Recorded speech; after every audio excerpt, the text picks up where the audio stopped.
Praise lord. మన ప్రభు రక్షకుడైన యేసుక్రీస్తు నామములో ప్రతి ఒక్కరికి వందనాలు తెలియజేస్తున్నాం. ఈ సంవత్సరాంతపు ఆరాధనకు బేతెల్ బాప్టిస్ట్ చర్చ్ కాకినాడ పక్షాన మిమ్మల్ని ప్రేమపూర్వకంగా ఆహ్వానిస్తూ ఉన్నాం. మనం అందరూ లేచి నిలబడిన యెడల స్తుతి కీర్తన పాడుకున్నట్టు ద్వారా ఈ ఆరాధనను ప్రారంభించుకుందాం. స్తుతి కీర్తన పాడుకుందాం. పితృ పుత్ర శుద్ధ మాలై మేళని ఈచు దేవుని స్తుతించు సర్వ లోకమా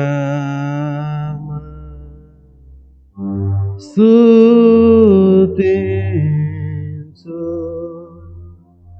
దివ్య సైన్యమా.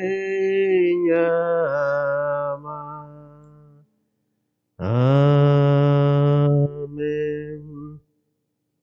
యెహోవాను స్తుతించుడి, యెహోవా దయాళుడు, ఆయనకు కృతజ్ఞతాస్తుతులు చెల్లించుడి, ఆయన కృప నిత్యముడును.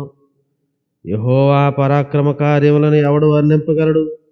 ఆయన కీర్తి అంతటిని ఎవడు ప్రకటింపగలడు? న్యాయమును అనుసరించువారు, ఎల్లవేళలా నీతిని అనుసరించి నడుచుకుని వారు ధన్యులు. ప్రార్థన చేయుదుం. ప్రేమ నమ్మిక కలిగిన మా ప్రియ పరలోకపు తండ్రి, నీ పరిశుద్ధమైన శ్రేష్టమైన నామమునకు వందనాలు స్తోత్రాలు చెల్లిస్తున్నాం. నిన్ను ఆరాధించుటకు మా ప్రభు దినాన్ని మాకు ప్రసాదించి నిన్ను గణపరచడం నేర్పిస్తున్నందుకే నీకు వందనాలు. ఇదిగో ఈ సంవత్సరాంతపు ఆరాధన బట్టి కూడా నీకు వందనాలు. గత సంవత్సరాంతపు ఆరాధన నుండి ఇప్పటి వరకు కూడా నీ కృపా కటాక్షాలు తోడుగా ఉంచి ఏ ఆదివారపు దినాన్ని కూడా ఆరాధనకు మిస్ అవ్వకుండా ఉండడానికి మాకు సహాయం చేస్తూ నిన్ను ఆరాధించేటువంటి విధానాలు ఆన్లైన్ ద్వారా కావచ్చు, ఇంకో విధంగా కావచ్చు, మాకు అనుగ్రహిస్తూనే ఉన్నారు. నీకు స్తోత్రాలు. మా దేవా, కృతజ్ఞతను నిన్న హృదయంతో నీ పాదాల దగ్గరికి వస్తున్నాం. ఈ ఆరాధన అంతట్లో నీ సహాయతను అర్థిస్తున్నాం. సత్యముతో కూడిన ఆత్మతో ఆరాధించడానికి మాకు సహాయం చేయండి. నువ్వు ఆరాధనకు యోగ్యుడవు, కీర్తనీయుడు. నిన్నుగా మేము ఆరాధన చేయడం నేర్చుకోవడానికి సహాయం చేయండి. చేరు వచ్చిన బిడ్డను బట్టి వందనాలు. రానైన వారిని త్వరలో తోడుకుని రండి ప్రభువా. ఆరాధనలో ఏది మిస్ అవ్వకుండా బిడ్డలకు సహాయతను అనుగ్రహించండి. ఈ ఆరాధన అంతటి ద్వారా నీ నామానికి మహిమ, మా జీవితాలకు దీవెన కలుగునట్లుగా సహాయం చేయమని యేసు నామములో అడుగుచున్నాం తండ్రి. ఆమేన్. మనమందరమును ఆ విధముగానే నిలిచి ఉండగా ఆంధ్ర క్రైస్తవ కీర్తన పుస్తకం నుండి 35వ కీర్తన పాడుకుందాం.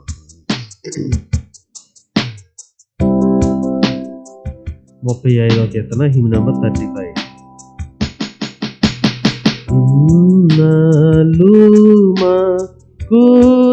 కుసాయమై ఈ ముందుకునుమా,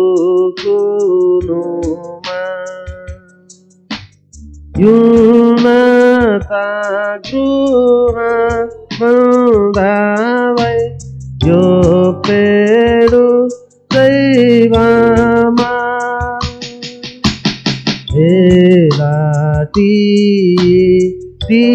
బాదాయు నీవచ్చు కేటిలో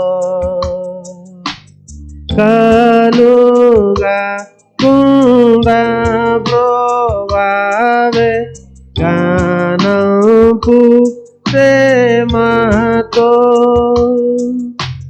నీ సింహాసనీడలో నిలుచు భక్తులు భయంబు జయించి మందురు చారం భూలెల్లాను జానించు కంటేము తరతరాల నుండియు నీ రాజ్యముండెను యునాలు మాకు సాయమై ఏలుచు కాచిన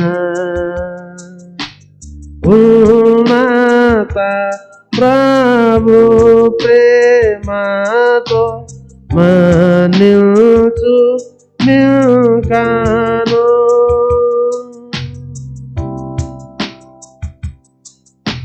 దయచేసి అందరూ కూర్చోవాలని మనవి చేస్తున్నాం. నేటి దినమునకై ఏర్పాటు చేయబడిన ఉత్తర ప్రత్యుత్తర భాగాన్ని విందాం. కీర్తన గ్రంథం నుండి 37వ కీర్తన 11వ చరణం నుండి 20వ చరణం వరకు చదువుకుందాం. కీర్తన గ్రంథం నుండి 37వ కీర్తన 11వ చరణం నుండి 20వ చరణం వరకు మార్చి చదువుకుందాం. 20వ చరణాన్ని అందరం కలిసి చదువుకుందాం. దీనులు భూమిని స్వతంత్రించుకొందురు, బహుక్షేమము కలిగి సుఖించెదరు.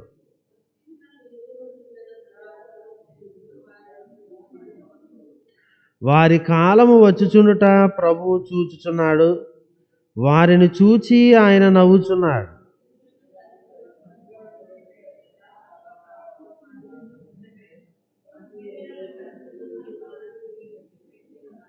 వారి కత్తి వారి హృదయములోనే దూరును, వారి విండ్లు విరవబడును.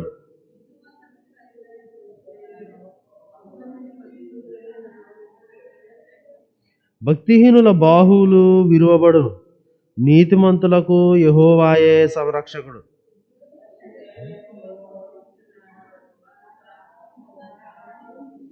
ఆపత్కాలమందు వారు సిగ్గునందరు, కరవు దినములలో వారు తృప్తి పొందుదురు. భక్తిహీనులు నశించిపోదురు, యెహోవా విరోధులు మేత భూముల సొగసును పోలియుందురు. అది కనబడకపోవునట్లు వారు పొగవలే కనబడకపోదురు. నేటి దినమునకై ఏర్పాటు చేయబడిన ధ్యాన భాగమును విందము. లూకా సువార్త 2వ అధ్యాయము 1వ వచనం నుండి 7వ వచనం వరకు విందాం. లూకా సువార్త 2వ అధ్యాయము 1 నుంచి 7 వరకు డాక్టర్ శాంత్ ప్రియ గారు చదివి వినిపించాలని మనవి చేస్తున్నాం. లూకా సువార్త 2వ అధ్యాయము 1 నుంచి 7వ వచనం వరకు చదువుకుందాం.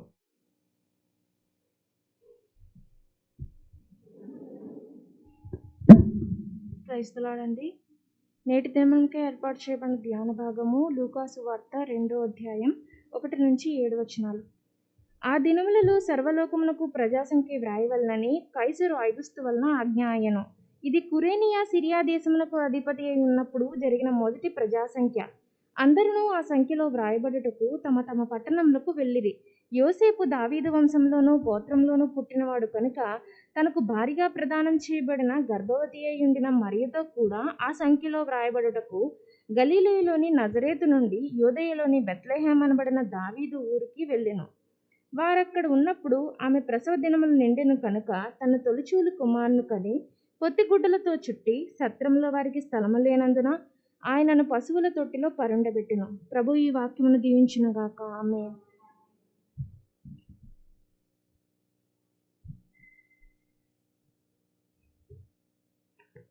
ప్రియులారా, కొద్ది నిమిషాలు దేవుని యొక్క సన్నిధిలో మనం అందరం తలలో వంచి విజ్ఞాపన ప్రార్థన చేయదు. మన దేవుడు సర్వశక్తి కలిగిన వాడు, దీర్ఘశాంతుడు.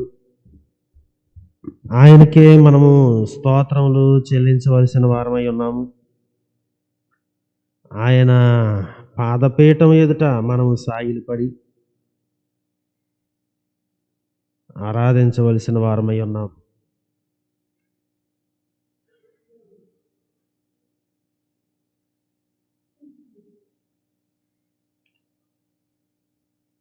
ఈ సంవత్సరం అంతట్లో ఆయన కాపుదల సంరక్షణ బట్టి ఈ సంవత్సర కాలాన్ని మనం ముగించబోతూ ఉంటుండగా, మరి ముఖ్యంగా ఆరాధనా సమయాలను మనం ముగించిన ఉంటుండగా ఆయన చేసినటువంటి కృపలను జ్ఞాపకం చేసుకుంటూ ముందుకు సాగుదాం. మన ప్రపంచ, దేశ, రాష్ట్ర, స్థానిక ప్రాంత పరిస్థితులను జ్ఞాపకం చేసుకుందాం.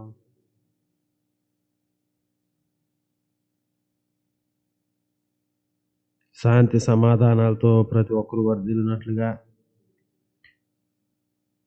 యేసు స్వామిని అనేకులు తెలుసుకుని ఆయన్ని ఆరాధించగలిగినట్లుగా ప్రార్థన చేద్దాం.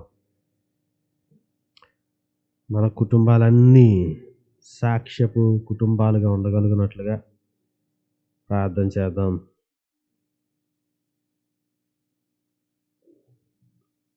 ఈ దినపు ఆరాధన బట్టి ఎక్కడెక్కడ ఆరాధనలు జరుగుతున్నాయో ప్రతి ఆరాధన ద్వారా దేవుని బిడ్డలు బలపరచబడి స్థిరపరచబడినట్లుగా మన విజ్ఞాపన చేదుము. దేవుడి దినమున మనతో మాట్లాడినట్లుగా ఆయన స్వరము చేత మనం అందరం బలపరచబడి స్థిరపరచబడినట్లుగా విజ్ఞాపన చేదుము.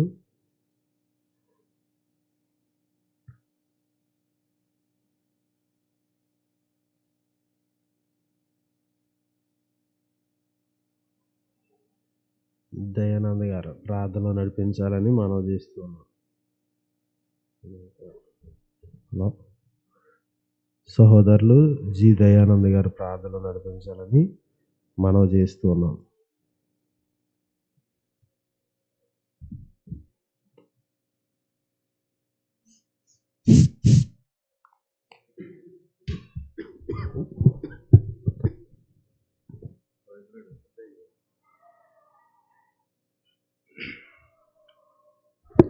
ప్రార్థన చేసుకుందామండి. ప్రేమగల మా పరలోక తండ్రి, నాయన నీ ఉచితమైన కృపను బట్టి మమ్మల్ని అందరినీ సజీవ లెక్కలో ఉంచి ఈ పరిశుద్ధ దినమున ప్రభా మేమందరం కూడుకొని నిన్ను స్తుతించుకోవటకు మాకు ఇచ్చిన ఈ అవకాశం బట్టి అనేక వందనములు నాయన. అనేక మంది ఈ అవకాశం లేక గతించిపోయి ఉన్నారు ప్రభా. వారికంటే మేమేమి గొప్పవారం కాదు తండ్రి. అయినప్పటికీ ప్రభా నీ ఉచితమైన కృపను బట్టి మమ్మల్ని ప్రభా నీ సన్నిధిలో గడపడానికి మాకు ఇచ్చిన అవకాశం బట్టి అనేక వందనములు నాయన.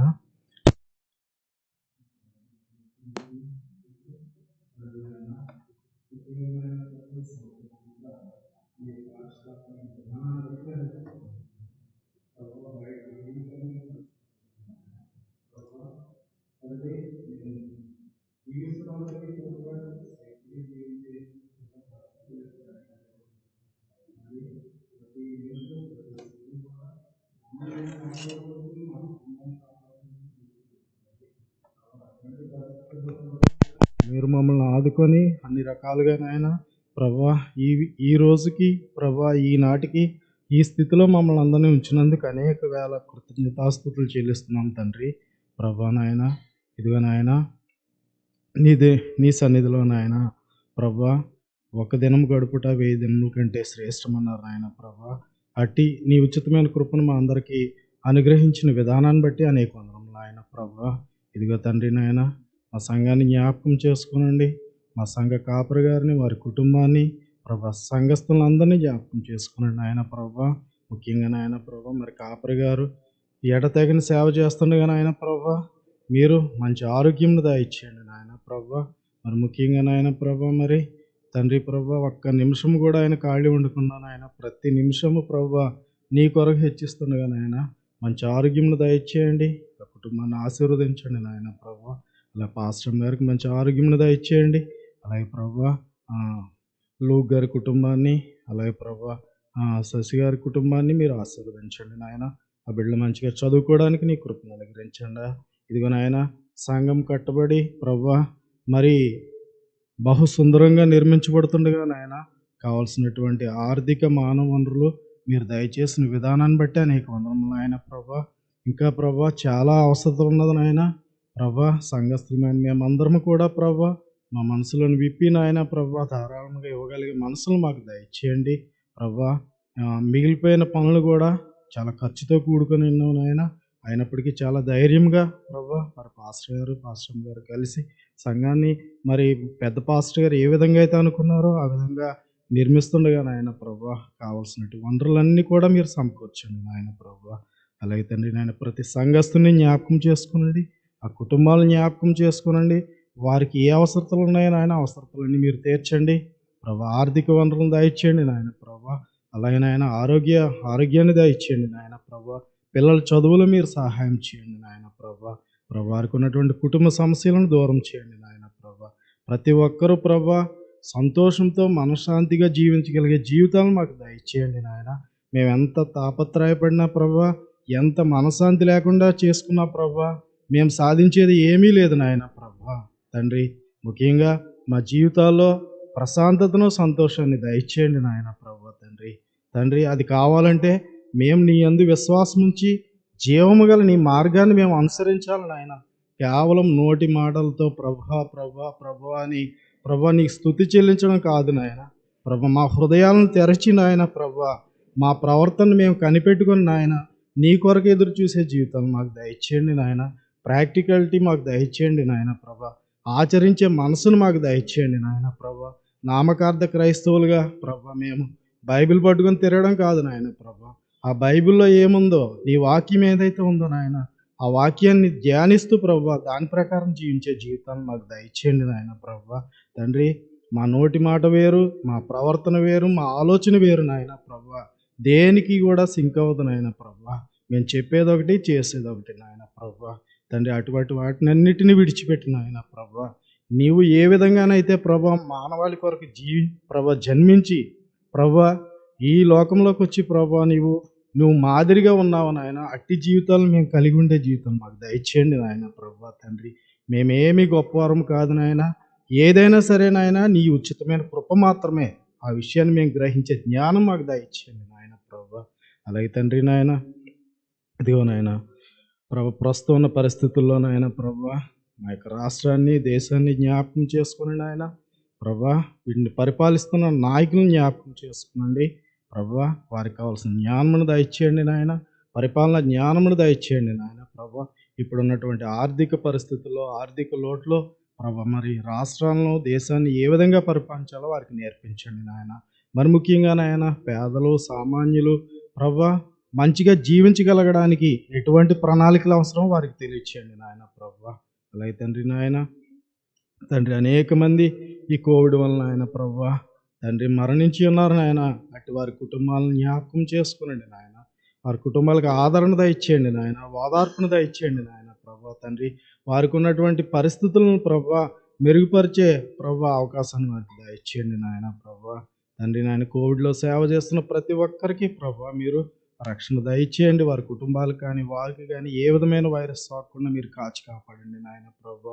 ఇదిగో నాయన మరి కోవిడ్ కొత్త వేరియంట్ ఓమిక్రాన్ అని చెప్తున్నారు నాయన ప్రభా. తండ్రి ఏది ఏమైనప్పటికీ ప్రభా మేము ఏ క్షణమైనా సరే ప్రభా ఏ పరిస్థితులనైనా ఎదుర్కోగలిగే ధైర్యాన్ని మాకు దయచేయండి ప్రభా. తండ్రి నాయన ప్రభా ఏ క్షణం మేము ఏ పరిస్థితులను ఎదుర్కొన్నప్పటికీ కూడా నీలో ఏకమయ్యే జీవితాలు మాకు దయచేయండి ప్రభా. నీలో ప్రవేశించే జీవితాలు మాకు దయచేయండి నాయన ప్రభా. తండ్రి మేము సిద్ధంగా ఉండే మనసులు మాకు దయచేయండి నాయన ప్రభా. ఈ సంవత్సరం అంతా మీరు కాచి కాపాడిన విధానాలను బట్టి అనేక వందనములు నాయన ప్రభా. తండ్రి అలాగే నాయన అనేక మంది నాయన వివాహం కాని వారు ఉన్నారు. అటు వారికి తగిన భాగస్వామిని దయచేయండి నాయన ప్రభా. అనేక మంది ఉద్యోగాల కొరకు ఎదురు చూస్తున్నారు నాయన. అటు వారికి మంచి వారు కోరుకున్న జీవనోపాధిని వారికి దయచేయండి నాయన ప్రభా. తండ్రి అలాగే నాయన ప్రభా అనేక మంది అన్యులకు మేము వెలుగుగా ఉండేటట్టు మా జీవితాన్ని సరిచేయండి నాయన ప్రభా. సరి చేసుకున్న జ్ఞానమును మాకు దయచేయండి నాయన. సరి చేసుకున్న మనసును మాకు దయచేయండి నాయన తండ్రి అలాగే నాయన ప్రభా. తండ్రి ప్రభా ఎక్కడెక్కడైతే నీ సేవ జరుగుతుందో ప్రభా అక్కడ మీరు ఉండండి నాయన ప్రభా. తండ్రి పరిశుద్ధ దినాన అనేక చోట్ల ప్రభా ఈ వాక్యము ప్రభా చెప్పబడుచుండగా నాయన ప్రభా చెప్పేవారికి కావాల్సినటువంటి మంచి జ్ఞానమును దయచేయండి, దైవ జ్ఞానాన్ని దయచేయండి నాయన. వినేవారు కేవలం విని వెళ్ళిపోకుండా నాయన ప్రభా వాటిని మేము మా మనసులో భద్రపరుచుకొని దాన్ని ప్రభా మా నిత్య జీవితంలో ప్రభా వాటిని అనుసరించే జీవితాలు మాకు దయచేయండి నాయన ప్రభా తండ్రి. ఇదిగో నాయన ప్రభా మరి నేను ఇప్పుడిప్పుడే ప్రభా నీలో ఎదుగుచుండగా నాయన ప్రభా నాకు కావాల్సినటువంటి నీ వాక్యాన్ని ప్రచురించడానికి నీ ప్రభా ప్రార్థన చేయడానికి నీ వాక్యాన్ని ప్రచురించడానికి కావాల్సిన ధైర్యాన్ని నాకు దయచేయండి నాయన ప్రభా తండ్రి. ఇదిగో నాయన తండ్రి మరొక్కసారి నీ పాద సన్నిధిని మేము జ్ఞాపకం చేసుకుంటున్నాం నాయన. మమ్మల్ని జ్ఞాపకం చేసుకునండి నాయన ప్రభా తండ్రి. మేము చేసినటువంటి పాపాలను బట్టి మమ్మల్ని క్షమించండి నాయన ప్రభా తండ్రి. తండ్రి మేము ధైర్యంగా నాయన ప్రభా మా పాపాలను ఒప్పుకొని ప్రభా తండ్రి నీ కొరకు ఎదురు చూసే జీవితాలు మాకు దయచేస్తారని ప్రభా ఇప్పటి వరకు మీరు కాచి కాపాడే విధానాన్ని బట్టి అనేక వందనాలు ప్రభా. ఇక ముందు కూడా మీరు కాచి కాపాడతారని ఈ ఆరాధన అంతట్లో మీరు తోడుగా ఉంటారని త్వరలో రాని యేసయ్య నామం పేరట అడిగి వేడుకొంచున్నాను తండ్రి. ఆమేన్.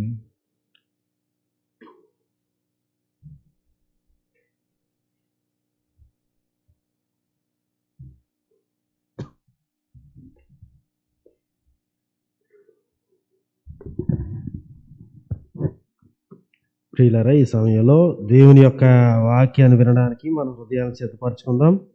మనమందరం లేచి నిలబడిన 126వ కీర్తన మనందరికి బాగా వచ్చినటువంటి కీర్తన పాడే దేవుని యొక్క నామాన్ని వహించుకుందాం. 126 హిమ్ నెంబర్ 126.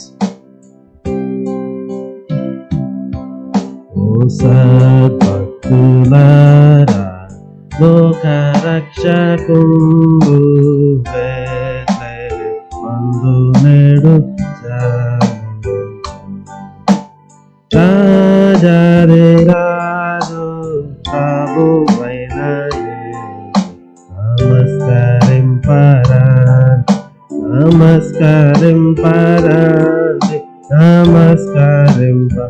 నమస్కరింపరాండి ఉత్సాహముతో సర్వేశ్వరుడు నరరూపమెత్తి కాయకు పుట్టి నేడు మానవ జన్మమెత్తిన శ్రీ యేసు నీకు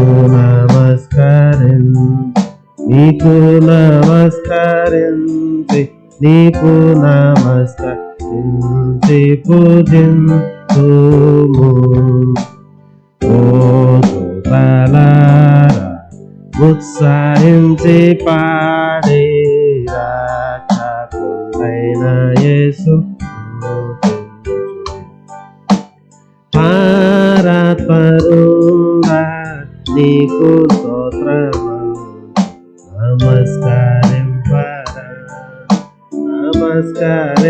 నమస్కరింపరాండి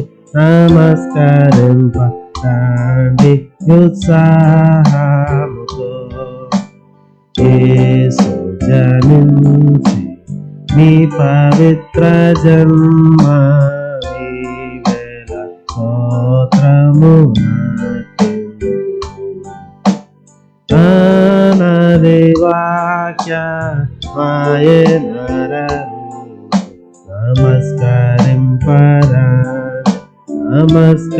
నమస్కరింపరాండి ఉత్సాహముతో. దయచేసి అందరూ కూర్చోవాలని మనం చేస్తున్నాం.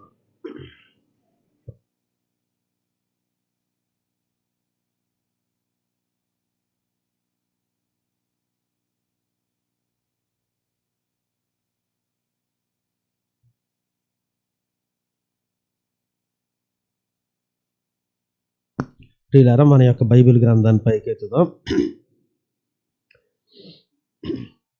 వాక్యమును యాకోబుకు అనేటువంటి చరణాన్ని పాడుకుని దేవుని యొక్క నామాన్ని మహిమపడతాం. వాక్యమును యాకోబుకు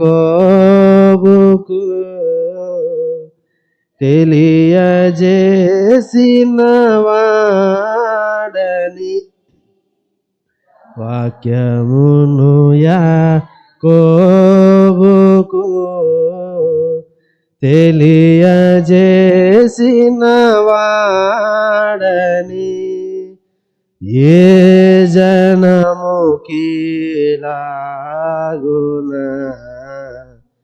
చేసి ఉండలేదని దేవునికి స్తోత్రము గానము చేయుటయే మంచిది. మనమందరము స్తుతి గానము చేయుటయే మంచిది. దేవునికి స్తోత్రం, దేవునికి స్తోత్రం, దేవునికి స్తోత్రం. చదవబడిన లేఖన భాగం నుండి లూకా సువార్త 2వ అధ్యాయము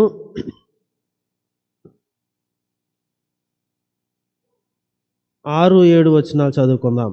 వారు అక్కడ ఉన్నప్పుడు ఆమె ప్రసవ దినములు నిండెను గనుక తన తొలిచూలు కుమారుని కని పొత్తిగుడ్డలతో చుట్టి సత్రములో వారికి స్థలము లేనందున ఆయనను పశువుల తొట్టిలో పరుండబెట్టెను.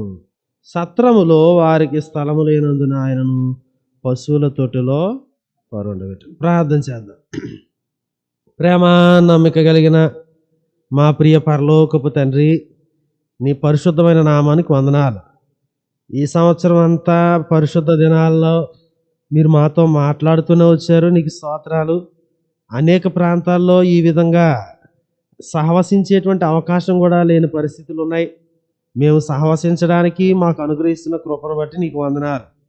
కొద్ది నిమిషాలు నీ వాక్కులను మరలా మేము ధ్యానించినట్టుగా నా నోటి మాటలు మా అందరి హృదయ ధ్యానము నీ దృష్టికి అంగీకార యోగ్యముగా మలచండి. నీ స్వరము చేత మా జీవితాలు సరిచేయబడతాయి.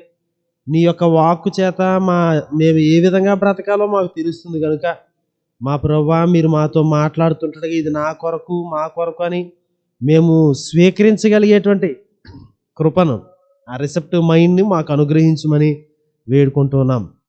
నీ సేవకుడును సిలువ చాటును మరుగుపరచండి.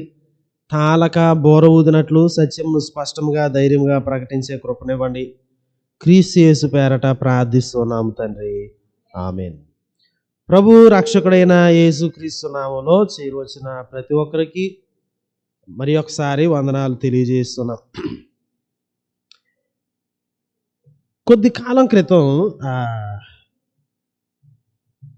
ఒక ఆయనకి బాగోలేదు, చీటికి మాటికి ఇబ్బందిగా ఉన్నాడని తెలిసి నడలేకపోతున్నారని నేను చూడడానికి వెళ్ళడానికి కుదరట్లేదు. సో ఆదివారం రాత్రి ఆరాధన అయింది.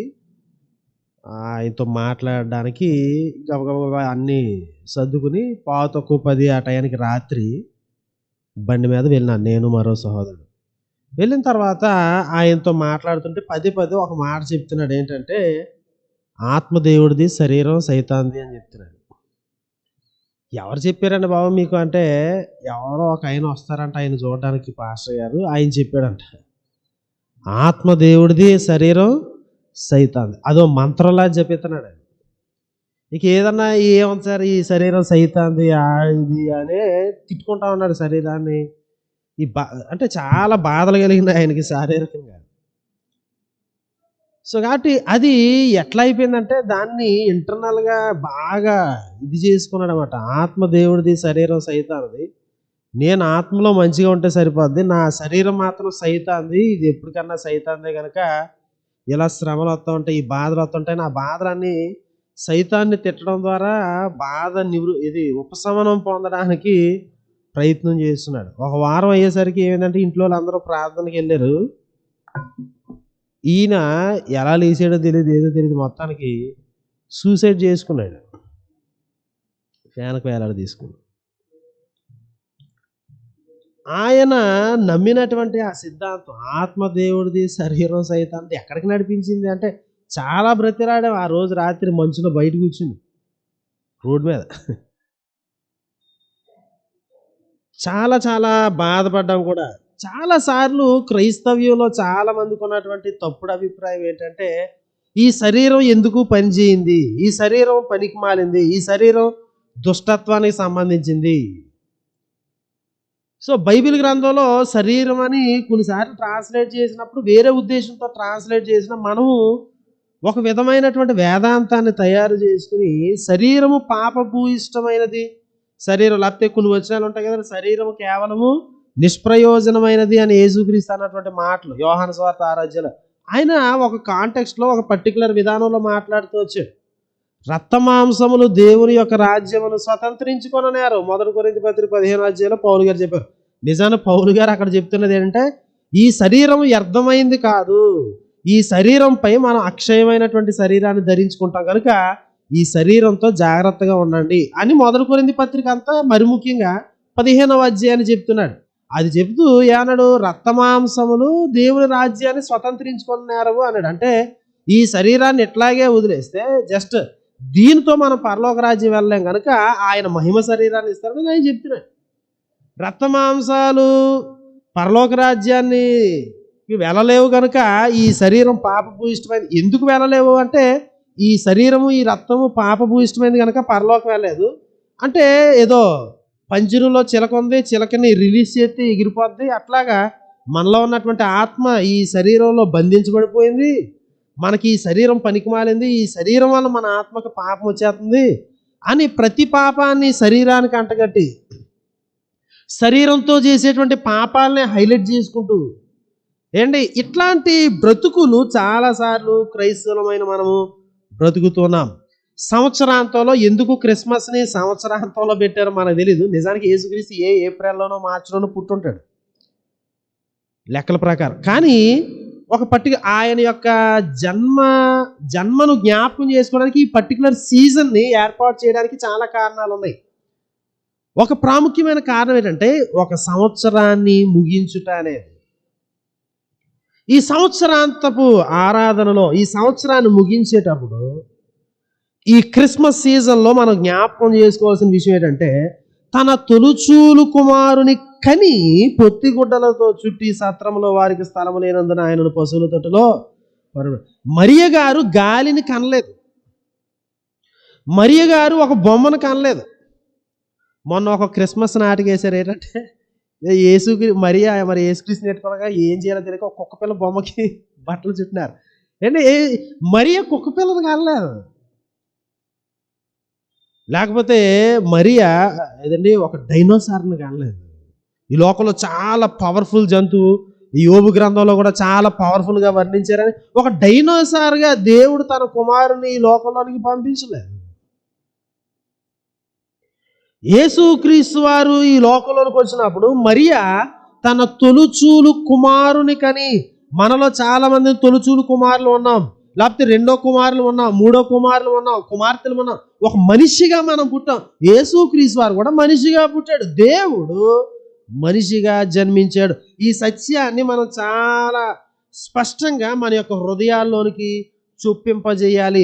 మన యొక్క హృదయాల్లో ఇంకా ఈ సత్యం ఇన్కార్నేషన్ ఏది మానవావతారం యొక్క ఈ సత్యాన్ని మనం గ్రహించాలి. శరీరం పాపభూయిష్టమైంది, ఇది పనికి మాలింది, ఇట్లా కాదు. గమనించాలి. కొన్ని వచనాలు బైబిల్లో చాలా స్పష్టంగా మనకి ఈ సత్యాన్ని వివరిస్తాయి. చూడండి, హెబ్రీ పత్రిక 2వ అధ్యాయము 14-15 వచనాలు. అద్భుతమైనటువంటి క్రిస్మస్ ప్యాసేజ్ అని ప్రతిసారి నేను చెప్తూ ఉంటాను. క్రిస్మస్కి ఎంతకంటే అద్భుతమైన ప్యాసేజ్ మరొకటి ఉండదు. చూడండి, 2వ అధ్యాయం 14-15 వచనములు చదువుతున్నాను. కాబట్టి ఆ పిల్లలు రక్తమాంసములు గలవారైనందున ఆ ప్రకారమే మరణం యొక్క బలము గలవారిని, అనగా అపవాదిని మరణము ద్వారా నశింపజేయుటకును జీవితకాలం అంతయు మరణ భయములకు దాస్యములకు లోబడిన వారిని విడిపించుటకును. చూడండి, ఆయన కూడా రక్తమాంసములలో పాలివాడాయను. యేసుక్రీస్తు వారు నీకు నాకు ఉన్నటువంటి రక్తమాంసములలో పాలివాడాడు. ఆయన కూడా రక్తం ఉంది, ఆయన కూడా మాంసం ఉంది. ఆయన తిరిగి లేచిన తర్వాత భూతానికి ఉన్నట్టు ఈ ఎముకలు భూతానికి ఉండవు, నాకు ఉన్నాయి చూడండి అన్నాడు. ఆయనకి ఎముకలు ఉన్నాయి. ఆయన అచ్చం మనలాగే జీవించినాడు. కొలస్సీ పత్రిక 1వ అధ్యాయము 22వ వచనాన్ని చదువుతున్నాను. చూడండి, కొలస్సీ పత్రిక 1వ అధ్యాయము 22వ వచనం. తన సన్నిధిని పరిశుద్ధులుగాను నిర్దోషులుగాను నిరపరాధులుగాను నిలువబెట్టుటకు ఆయన మాంసయుక్త దేహమందు మరణము వలన ఇప్పుడు మమ్మను సమాధానపరచెను. మాంసయుక్త దేహమందు, సక్స్ అన్నారు అంటే మాంసం, మాంసయుక్త దేహమందు ఆయన మాంసాన్ని ధరించాడు. శరీరం సైతానిది అయితే అప్పుడు యేసుక్రీస్తు శరీరం కూడా ఎవరిదవుతుంది? గమనించాలి. రోమాపత్రిక 1వ అధ్యాయం మనం 1 నుంచి చదువుకుంటే 7 వచనాలు కలిసి ఉన్నాయి. 3వ వచనం ప్రకారం ఏంటంటే చూడండి, నేను చదువుతాను క్రింద నుంచి 3, 3, 6, 7, 8వ లైన్ నుంచి చూడండి. యేసుక్రీస్తు శరీరమును బట్టి దావీదు సంతానముగాను మృతుల్లో నుండి పునరుత్థానుడైనందున పరిశుద్ధమైన ఆత్మను బట్టి దేవుని కుమారుడిగాను ప్రభావంతో నిరూపించబడెను. అక్కడ రాయబడినటువంటి మాట చాలా కఠినమైనటువంటి మాట రాయబడిందండి. యేసుక్రీస్తు ఎట్లాగా శరీరమును బట్టి దావీదు సంతానముగాను, సంతానము అని తెలుగులో ట్రాన్స్లేట్ చేసినారు. యాక్చువల్గా ఏంటంటే who was Born of the seed of David, దావీదు విత్తనము నుండి పుట్టాడు ఆయన. దావీదు సంతానం అంటే దావీదు యొక్క విత్తనము నుండి పుట్టినాడు. మనందరిలాగే ఆయన అచ్చమైన 100% మానవుడిగా జన్మించారు. ఎవరు? దేవుడు. దేవుడు డైనోసార్ లాగా ఈ లోకానికి రాలేదు, లేకపోతే ఒక గొప్ప శక్తిలాగా రా. యాక్చువల్గా మనకంటే ముందు సమస్య ఉన్నది. అపవాది సంబంధికులు సాతాను పడద్రోయబడ్డాడు. అతని గురించి రాయబడింది ఏంటంటే బైబిల్ గ్రంథంలో ఏదేను తోటలో కాలుతున్నటువంటి రాళ్ళు మధ్యలో సంచరించేవాడంట. ఏదండి, సాతాను కింద మారకముందు ఈ యొక్క దూతగారు గొప్ప కెరూబువై నువ్వేం చేసావంటే ఏదేనులో కాలుతున్నటువంటి రాళ్ల మధ్య నువ్వు సంచరించావని రాయబడింది. అంత గొప్ప వ్యక్తి, అంత టాలెంటెడ్ పర్సన్, అరుణోదయ నక్షత్రంలో చాలా ఉన్నతంగా ఉన్నటువంటి వ్యక్తి నాశనం అయితే వాడిని రక్షించడానికి దేవుడు దేవదూత కాలేదు. కానీ మనిషి నాశనం అయిపోతుంటే దేవుడు మనిషి అయ్యాడు. దేవుడు మనలాగా అయ్యాడు. పెద్ద జంతువులాగా రాలేదు, బలహీనమైన జంతువులాగా రాలేదు, బలమైనటువంటి దూతలాగా రాలేదు. ఆయన బలహీనమైనటువంటి దూతగాను రాలేదు, కానీ నీకులాగా నాకులాగా శరీరాన్ని ధరించుకుని వచ్చాడు ఆయన. ఆయన ఎంత గొప్పవాడంటే డాక్టర్ పాల్ బ్రాండ్ అని సిఎంసి వెల్లూరులో ఆయన మిషనరీ కింద పనిచేశాడు. చాలా గొప్ప వ్యక్తి. కుష్ఠరోగులకి చాలా కొత్త ఇన్వెన్షన్స్ అన్ని కూడా కనిపెట్టినటువంటి వ్యక్తి. ఆయన ఒకసారి వాక్యం చెప్తూ ఈ మాటలు చెప్పాడు. యేసుక్రీస్తు వారు పరలోకం వెళ్ళినప్పుడు కూడా ఆయన యొక్క గాయాలను ఉంచుకున్నాడు అంటే యేసుక్రీస్తు తిరిగి లేచిన తర్వాత ఆయనకు ప్రాణం వచ్చినప్పుడు చేతిలో ఉన్న గాయాలు పోవాలి కదా, పక్కలో ఉన్నటువంటి ఆ బల్లుతో పొడిచినటువంటి ఆ గాయం పోవాలి కదా. ఎందుకు తోమ దగ్గరికి వచ్చి ఇదిగో నా చేతులకు ఉన్నటువంటి ఇది చూడు, నా ప్రక్కలో చేయి పెట్టి చూడండి ఎందుకన్నాడు? ఆ మచ్చలు ఎందుకు ఉంచుకున్నాడు? ఆ గాయాలు ఎందుకు ఉంచుకున్నాడు? అట్లాగే ఆరోహణం అయిపోయాడు.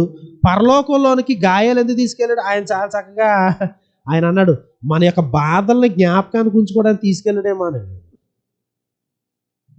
సో యేసుక్రీస్తు వారు ఈ లోకంలో సశరీరుడుగా ప్రత్యక్షమయ్యాడు గనుక మరియా నీకులాంటి నాకులాంటి అచ్చమైనటువంటి మనిషినే కంద గనక శరీరము సైతానుది కాదు. యేసుక్రీస్తు వారి యొక్క జన్మ మనకు నేర్పించేది ఏంటంటే నీ శరీరము నా శరీరము విలువైంది. చీప్గా చూడొద్దు. హ్యూమన్ డిగ్నిటీ అనేది, మనిషి యొక్క శరీరానికి సంబంధించినటువంటి వాల్యూ అనేది యేసుక్రీస్తు వారి జన్మ ద్వారా చాలా మహోత్కృష్టంగా తెలియజేయబడింది. బైబిల్ గ్రంథం అంతా తెలియజేసింది. కానీ దేవుడే శరీరాకృతిలో ఇక్కడికి వచ్చాడంటే, ఆయన మన శరీరాన్ని ధరించాడు అంటే ఆ శరీరం ఎంత హెచ్చింపబడిందో, ఈ శరీరం ఎంత విలువైందో అర్థం చేసుకోవచ్చు. కాబట్టి పరిశుద్ధాత్ముడు మన శరీరంలో జీవిస్తున్నాడని రాయబడింది. పరిశుద్ధాత్ముడు మన ఆత్మలో జీవించడం సంగతి దేవుడు ఎరుగు. బైబిల్ చాలా స్పష్టంగా చెప్తోంది, మీ దేహము దేవునికి ఆలయమై ఉన్నది. పరిశుద్ధాత్ముడు మీలో జీవిస్తున్నాడు, శరీరంలో మీ దేహమందు జీవిస్తున్నాడు. కాబట్టి మీరు జారత్వం చేయకూడదు. కాబట్టి మీ శరీరాన్ని ఇష్టానుసారంగా జీవించకూడదు. బయట వాళ్ళు వ్యభిచారం చేయకపోవడానికి కారణం చాలా సోషలాజికల్ ఇష్యూస్ ఉంటాయి. సామాజిక పరమైనటువంటి సంబంధ బాంధవ్యాల కోసం వ్యభిచారం చేయకపోవచ్చు. పాత నిబంధన వ్యక్తులు దేవుడు చెప్పాడు కాబట్టి వ్యభిచారం చేయకపోవచ్చు, అక్కడ కూడా సామాజిక పరమైన విషయాలు ఉంటాయి. కానీ క్రైస్తవుడు ఎందుకు వ్యభిచారం చేయుడు అంటే తన శరీరంలో పరిశుద్ధాత్ముడు జీవిస్తున్నాడు. నేను ఎందుకు త్రాగను, నేను ఎందుకు నా శరీరాన్ని ఇష్టానుసారంగా ట్రీట్ చేయను, ఏ ఇన్పుట్ ఏది పడితే అది లోపలికి ఎందుకు తీసుకెళ్ళాలంటే నా శరీరము చెత్తబుట్ట కాదు, నా బ్రెయిన్ డస్ట్బిన్ కాదు. యేసుక్రీస్తు వారు ఈ లోకంలో మానవుడిగా జన్మించడం ద్వారా నేను ఎంత విలువైన, నా శరీరం ఎంత విలువైనదో నాకు అర్థమవుతోంది. ఎవరు పడితే వాళ్ళు కొట్టేస్తే కొట్టించేసుకోవడం ఏంటి, నీ శరీరం యొక్క డిగ్నిటీ నీకు అర్థం కాదా? ఏది పడితే అది లోపలికి వేసేసుకోవడం, మన శరీరాన్ని ఇష్టానుసారంగా మనం ట్రీట్ చేయబడనివ్వడం అనేది చాలా తప్పు. క్రైస్తవురాలా, నీ శరీరము చాలా విలువైనది. ఎందుకంటే యేసుక్రీస్తు నీ స్వారూప్యంలోనికి దిగాడు. ఈ క్షయమైనటువంటి శరీరము, ఘనహీనమైనటువంటి శరీరము, చీటికి మాటికి రోగాల చేత సతమతమయ్యేటువంటి శరీరము, బాధలకు సలుపులకు వీటన్నిటికీ లోనైనటువంటి ఈ శరీరాన్ని ఆయన కూడా తీసుకున్నాడు. హెబ్రీ పత్రిక 2 ముగింపులో అదే అన్నాడు. ఆయన మన బాధలు అర్థం చేసుకోగలడు, మన శోధనలు అర్థం చేసుకోగలడు. ఈ సంవత్సరాంతపు ఆరాధనలో ఈ క్రిస్మస్ సందర్భంగా మనం నేర్చుకోవాల్సింది ఏంటంటే, నీ నొప్పి ఆయనకు పట్టింపే.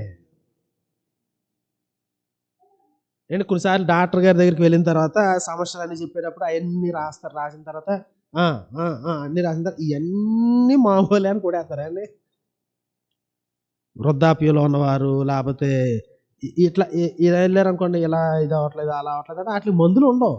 అది ఏం చేయాలంటే భరించడమే. సో కానీ ఒకవేళ మందులు లేనటువంటి వాటికి నువ్వు భరించడమే ఒకవేళ ఇది కావచ్చు, కానీ నీ ప్రతి నొప్పి, నీ ప్రతి తలపోటు దేవునికి పట్టింపే. ఎందుకంటే నీ శరీరం యొక్క ఆ బాధ ఆయనకి తెలుసు.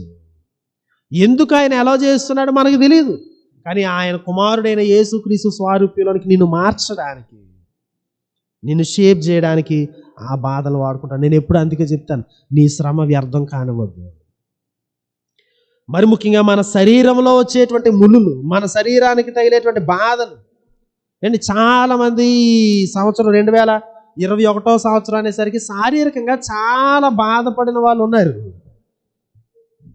ఒకవేళ మీరు మర్చిపోయారేమో, అవి ఆపరేషన్స్ కావచ్చు, మూలుగులు కావచ్చు ఏంటి, జీవితాంతం ఉండేటువంటి కొంతమంది షుగర్కి ఈ సంవత్సరమే కొత్తగా లోన్ అయి ఉండొచ్చు. ఇది ఏదైనా నీ బాధ దేవునికి పట్టింపు. ఎందుకంటే దేవుడు మనిషిగా ఈ లోకంలోనికి వచ్చాడు. నీ నొప్పి క్రీస్తు స్వారూప్యంలోనికి నిన్ను మార్చడానికి అనేటువంటి సత్యాన్ని గమనించాలి. అచ్చమైన మానవుడిగా ప్రభువు ఈ లోకంలోనికి వచ్చాడు. ఈ సంవత్సరాంతంలో సంవత్సరం అంతా నువ్వు అనుభవించినటువంటి ఈ శారీరక బాధ, నీ నొప్పి ఎంతవరకు నిన్ను క్రీస్తు స్వారూప్యంలోనికి మార్చింది? ఉత్తికినే అనుభవించేవా, లేకపోతే ఆ బాధలు నీకేమైనా నేర్పించాయా? నిన్ను ఆరాధన వైపు నడిపించడానికి నీ శారీరకమైనటువంటి నొప్పులు, బాధలు నిన్ను ఎక్కడ తీసుకుని వెళ్ళాయి? ఒకవేళ ఏది కాకపోతే ఈ సంవత్సరం నువ్వు పడినటువంటి పాట అంతా ఏంటి, కొన్నిసార్లు టమాటా తోటలో వాళ్ళు ఏం చేస్తారంటే మొత్తం కాల్చేస్తారు. బేరం లేనప్పుడు ఏం చేస్తారు, కేజీ ₹1 పెడితే ఏం చేస్తారు, మొత్తం ఇలాగ రోడ్డు మీద వేసి అలా వదిలేస్తారు, లేకపోతే పొలాలను కాల్చేస్తారు తిక్కలేసి. ఒకవేళ ఇంకంతా వ్యర్థం అన్నట్టు. ఒకవేళ నీ శరీరంతో నువ్వు అనుభవిస్తున్నటువంటి బాధలు, శ్రమలు, తలపోట్లు ఇవన్నీ వ్యర్థంగానే అలా కాల్చేసావు ఈ సంవత్సరం. దేవుడు ఎందుకు అలా చేశాడు అసలు? ఆ పెయిన్ ఆలోచించేయాలి. చాలా ఉన్నతమైనటువంటి ఉద్దేశంతోనే నీకు ఆ పెయిన్స్ వస్తాయి. అది చిన్న తలపోటు కావచ్చు, అంటే ఎవడు అనిపిస్తే అది ఏంటి, పన్ను నొప్పి వచ్చినాడు, పన్ను నొప్పి కంటే ఈ లోకంలో ఇంకా అంతకంటే పెద్ద నొప్పి ఏది ఉండదు. కాలు ఇరిగిన వాళ్ళకి కాలు ఇరిగిన దానికంటే ఎక్కువ నొప్పి, ఎముకలు ఎరగడం కంటే పెద్ద నొప్పి ఉండదు. చెవిపోటు ఉన్నవాడికి ఒక్కొక్క దానికి ఒక్కొక్క సామెత ఉంటుంది. చెవిపోటు ఉన్నవాడికి అంతకంటే పెద్ద సమస్య ఏది ఉండదు. కానీ ఇంకోటికి అది సమస్య కాకపోవచ్చు, కానీ నీ దేవునికి నీ పెయిన్ తెలుసు. ఆ పెయిన్ని నువ్వు ఎట్లాగా ఆరాధన కొరకు వాడావు, ప్రభు మహిమ కొరకు వాడావు. మనం తీసే సమయం లేదు, కానీ అందరికీ తెలిసినటువంటి వచనాలే. పౌలు గారు అన్నాడు, నా శరీరంలో ముళ్ళు ఉంది, ఇదంతా సమస్యాత్మకంగా ఉండవచ్చు, కానీ నా కృప నీకు చాలు అని ప్రభు చెప్పాడు. నా బలహీనత యందే నేను సంతోషిస్తాను. సో అది తగ్గొచ్చు, తగ్గకపోవచ్చు, లేకపోతే క్రానిక్గానే ఉండిపోవచ్చు, కానీ నువ్వు దేవుని కనపరచడానికి, దేవుని కృపను అనుభవించడానికి ఈ సంవత్సరం అంతట్లో జనవరి మొదలుకొని ఇప్పటి వరకు 2021 సంవత్సరంలో దేవుడు నీ యొద్దకు తెచ్చినటువంటి నొప్పి, సలుపు, బాధ ఏమైనా దేవుణ్ణి గురించి నేర్చుకోవడానికి, దేవుణ్ణి ఆరాధించడానికి నిన్ను షేప్ చేసిందా? సో అంత మాత్రమే కాదు, మరి ఒక ఉన్నతమైనటువంటి సత్యము ఈ శరీరం విషయంలో రాయబడింది ఈ క్రిస్మస్ ప్యాసేజ్లో. ఏంటంటే జ్ఞానులు యేసుక్రీస్తు వారి దగ్గరకు వచ్చిన తర్వాత వారు ఆయనకు సాగిలపడి నమస్కరించారు, సాగిలపడ్డారు. సిమెయోను యేసుక్రీస్తు వారు ఎత్తుకుని ఆయన ఆరాధన చేశాడు. బైబిల్ గ్రంథం అంతట్లో ఈ సత్యం చాలా స్పష్టంగా, భంగిమ అనేది, మన పోస్చర్ అనేది ఆరాధనలో ప్రాముఖ్యమైనది. మన శరీరముతో ప్రభువుని ఆరాధన చేస్తాం. బైబిల్ గ్రంథం అంతట్లో యూదులకైనా మనకైనా ప్రాముఖ్యమైన సత్యం ఒకటి ఏంటంటే, ఓ ఇశ్రాయేలు వినుము, క్షమ అంటాం, నీ దేవుడైన యెహోవా అద్వితీయుడగు దేవుడు. ఎక్కద్దన్నారు, అద్వితీయుడగు దేవుడు అని మాట్లాడుతున్నాడు. నీ దేవుడైన యెహోవా నీ పూర్ణ బలముతోను, నీ పూర్ణ ఆత్మతోను, నీ పూర్ణ మనసుతోను ఆరాధించాలి. అంటే నీ యొక్క శారీరక శక్తితో, మానసికమైన నీ ఇమోషనల్ బీయింగ్తో, అదేవిధంగా నీ యొక్క ఆత్మతోటి నువ్వు ఆరాధన చేయాలి. ఆలోచనలు, స్పిరిచువాలిటీ, శారీరం కూడా. మన ఆరాధన ఈ మూడింటిని విడదీయకూడదు. ఆయన ఆరాధించేవారు ఆత్మతోనూ సత్యముతోనూ ఆరాధించాలి అన్నప్పుడు దాన్ని వదిలిపెట్టలే. సో ఆత్మను చంపనేరక దేహమునే చంపడానికి భయపడి అన్నప్పుడు కూడా ఇక్కడ దేహం అనేది రెండింటినీ చంపమని భయపడమన్నాడు. సో దేహము అనేది ఆరాధనకు చాలా చాలా ప్రాముఖ్యమైనటువంటి విషయం. యేసుక్రీస్తు వారు ఈ లోకంలో శరీరంతో వచ్చాడు కనుక నీవు నేను ఎంతగా ఆరాధించగలమో పాత నిబంధన భక్తుల కంటే, అందరికంటే మనం మరింత ఎక్కువగా ఆరాధించగలం, మనం మరింత ఎక్కువగా ప్రార్థన చేయగలం. రోమపత్రిక 8వ అధ్యాయంలో మనం ఎవరికి ప్రార్థన చేయడం రాదు, కానీ ఆత్మ తానే మన పక్షంగా విజ్ఞాపన చేస్తుంది. మన యొక్క శరీరంలో పరిశుద్ధాత్మ ఉండడం వల్ల గొప్ప భాగ్యం ఏంటంటే మనము చాలా అద్భుతంగా ప్రార్థన చేయగలం మన ద్వారా. పరిశుద్ధాత్ముడు మోషే గారు చేయలేని ప్రార్థన, దావీదు గారు చేయలేని ప్రార్థన, దానియేలు గారు చేయలేని ప్రార్థన, నెహెమ్యా గారు చేయలేనటువంటి ప్రార్థన, అబ్రహాము చేయలేని ప్రార్థన నువ్వు నేను చేయగలం. ఎందుకంటే అబ్రహాం వాళ్ళంతటా వాళ్ళు చేశారు. ఇప్పుడు నువ్వు మూలుగులతో, చెప్పని అసఖ్యము కానీ మూలుగులతో విజ్ఞాపన చేయగలిగేటట్లు పరిశుద్ధాత్ముడు నడిపిస్తారు. ఈ భాగ్యం ఎట్లా వచ్చిందంటే యేసుక్రీస్తు సశరీరుడిగా మన దగ్గరికి రావడం. నా ప్రియ సహోదరుల శరీరాన్ని గురించి నేను చెప్పేది, ఈ సంవత్సరం అంతట్లో నీ నొప్పులు ఇవన్నీ కూడా నిన్ను మరింత శ్రేష్టమైన ఆరాధనకు నడిపించాయా, లేకపోతే అవన్నీ కూడా టమాటా తోటలో నువ్వు కింద పాడేసినట్టు టమాటాలన్నీ నువ్వు కూడా ఆ బాధలన్నీ చెత్తబుట్టలో వేసావా? రెండవది, ఆరాధించుటకు నీ శరీరము ప్రాముఖ్యం. నీ శరీరాన్ని ఎంతవరకు ఆరాధనకు యోగ్యముగా వాడుతున్నావు, శరీరం ఎంతవరకు ఇన్వాల్వ్ అవుతున్నది. ఆత్మతో ప్రార్థన చేతును, మనసుతోనూ ప్రార్థింతును, ఆత్మతో ఆరాధింతును, మనసుతోనూ ఆరాధింతును అని పౌలు గారు కొరింథీ పత్రికలో అన్నప్పుడు అక్కడ చాలా స్పష్టంగా పైన క్రింద మనం చూస్తే హోల్ బీయింగ్ కోసం మాట్లాడుతున్నాడు. శరీరాన్ని ప్రక్కకు తీయలేం. నా ప్రియ సహోదరుడా, ఈ 2021 సంవత్సరంలో ప్రత్యేకంగా ఈ పరిశుద్ధ ఆదివారపు ఆరాధనలో నీ శరీరము ఎంతవరకు ఆరాధనలో ఇన్వాల్వ్ అయి ఉన్నది? ఆరాధనకు నువ్వు రాగలిగినావా? లేకపోతే గృహంలో ఆరాధించినప్పుడు నువ్వు ఆ విధంగా చేసావా? నుంచోవడం, కూర్చోవడం, సాగిలపడడం, మోకరించడం, ఇవన్నీ నీ ఆరాధనలో భాగమై ఉన్నవా?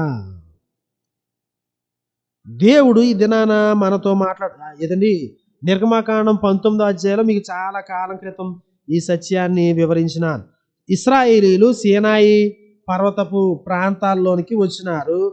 వచ్చిన తర్వాత చూడండి, సీనాయి అరణ్యానికి వచ్చి అక్కడ దిగారు. అక్కడ విడిచిన తర్వాత రాయబడింది ఏంటంటే 3వ వచనం, మోషే దేవుని యొద్దకు ఎక్కిపోవగా యెహోవా పర్వతం నుండి అతను పిలిచి, మోషే గారు దేవుడితో మాట్లాడడానికి సీనాయి పర్వతాన్ని ఎక్కాడు. సీనాయి పర్వతం 7497 అడుగులు ఎత్తు, అంటే 3 అడుగులు తక్కువ, 7500 అడుగులు. కానీ మరీ పీక్లో దేవుడు దిగలేదు, కొంచెం కిందకే, ఇంకా ఆయన పూర్తిగా ఎక్కనివ్వలేదు అనుకుంటే పోనీ 7000 అడుగులు వేసుకున్న 500 అడుగులు పక్కన ఇదండి ఆటలు అట్టుపండులో తీసేసిన 7,000 అడుగులు కనీసం ఎక్కువ ఉంటాడండి.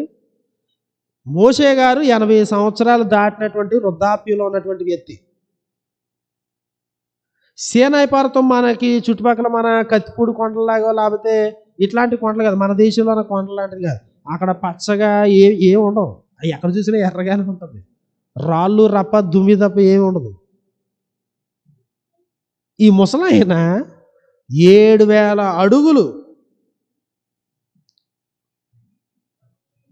దేవుని కలుసుకోవడానికి ఎక్కాడంట.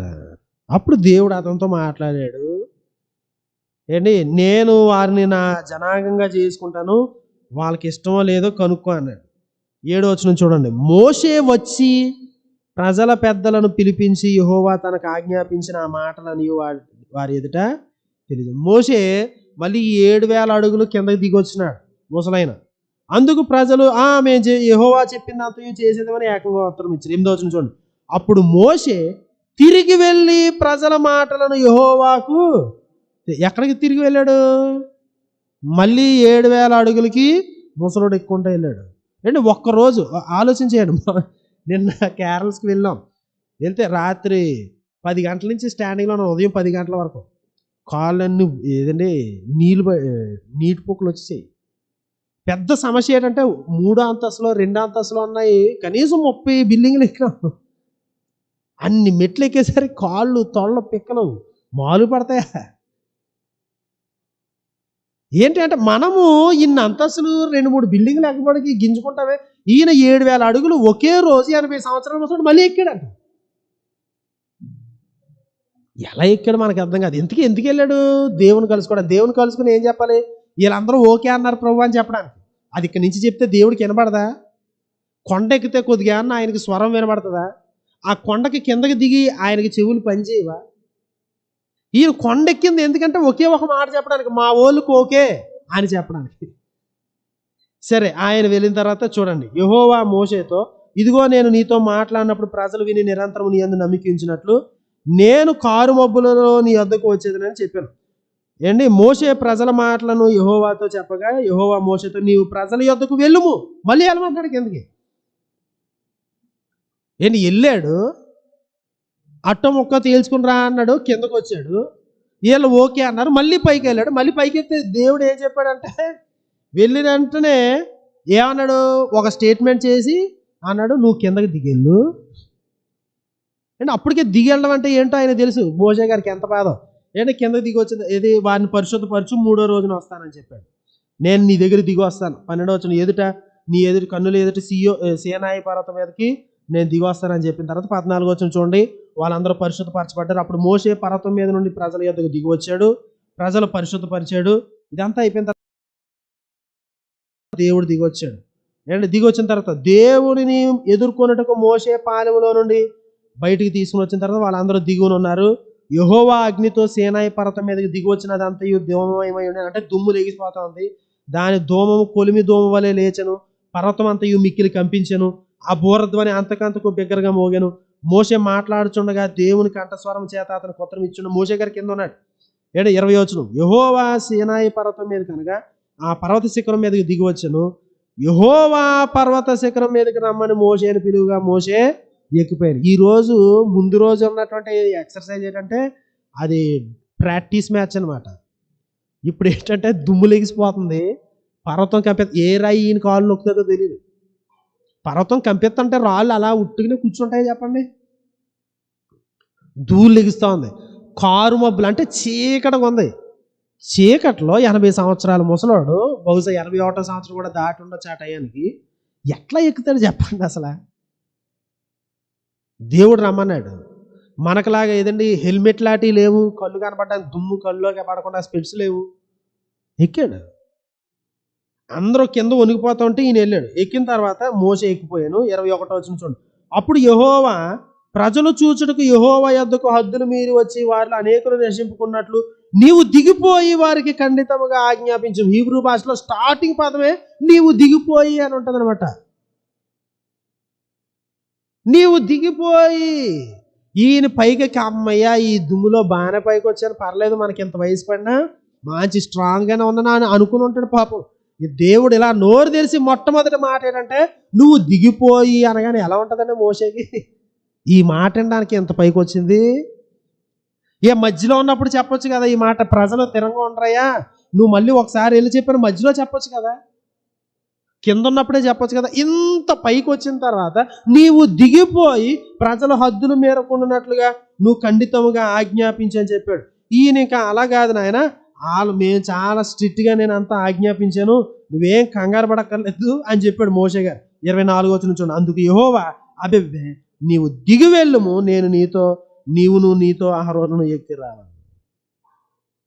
నువ్వు దిగి వెళ్ళు పైకి వచ్చే వరకు ఒక ఎత్తు, పైకి వచ్చిన తర్వాత నువ్వు దిగి వెళ్ళు. మోషే గారు 7,000 అడుగులు ఎందుకు ఎక్కాడు అంటే ఒక్క మాట వినడానికి. ఏ మాట వినడానికి? నువ్వు దిగి వెళ్ళు అన్నాను. మీరు ఇంటి దగ్గర నుంచి చర్చికి చాలా కష్టపడి నడిచి వచ్చారనుకోండి, రాగానే దేవుడు మీకు సెలవు ఇచ్చిన దేవునిగా మీ ఇంటికి మళ్ళీ నడిచి వెళ్ళిపోండి అన్నారు అనుకోండి, ఎలా ఉంటుంది? బాగా చెప్పారు. ఇక మర్నాడు రాడు. మోషే గారి యొక్క ఆయన ఆ పర్వతం మీద ఉన్నప్పుడు ఆయన ఏమనుకోవాలి చెప్పండి? ఇంత పెద్ద వయసులో ఉన్నా నా కొడుకుని ఎవరన్నా పంపిస్తాను, పర్లేదు, నువ్వేమన్నా చెప్తే రాసి ఇచ్చాను ఆయన అని అనొచ్చు కదా. నా సహోదరుడు సహోదరి గమనించాలి, దేవుని మాటలు ఎంత శ్రేష్టమైనవంటే ఆయన పాదముల దగ్గర కూర్చుని నువ్వు వెళ్ళిపో అంటే చాలు, ఆ మాటలే శ్రేష్టమైనవి. ఆ మాటలు వినడానికి 7,000 అడుగులేంటి, 70,000 అడుగులు కూడా ఎక్కొచ్చు, అంత శ్రేష్టమైన మాటలు. ఇప్పుడు అరగంట సేపు మాటలు వినడానికి మీరు ఇంటి దగ్గర నుంచి బండి మీదో కారు మీదో నడిచి వచ్చి ఉంటారు కదా, మరి అరగంట మాటలకి ఎంత దూరం నడాలో ఆలోచించేయండి. నువ్వు దిగి వెళ్ళు అన్నదానికి 7,000 అడుగులు ఎక్కితే ఆయన, మన దేవుని మాటలు ఎంత శ్రేష్టమైనవంటే నువ్వు శరీరంతో కష్టపడ్డానికి, నువ్వు నడవచ్చు, ఇంకోటి చేయొచ్చు, ఎంత బాధలో ఉన్నా. నిన్న కానుకలు పాడేటప్పుడు పాడుతున్నా కదండి, ఓ సద్భక్తులారా పాడే 3వ చరణం వచ్చేసరికి నాకు ఏదో నా కాలు నేను నుంచోలేక దాని మీద ఆనుకుని ఒక కాలుతో పైకెత్తి పాడుతున్నాను, దించుకుంటున్నాను. మార్చేటప్పుడు చాలా డ్రౌజీగా ఉంది. సడన్గా ఆ మాటలు నా హృదయాన్ని తాకే.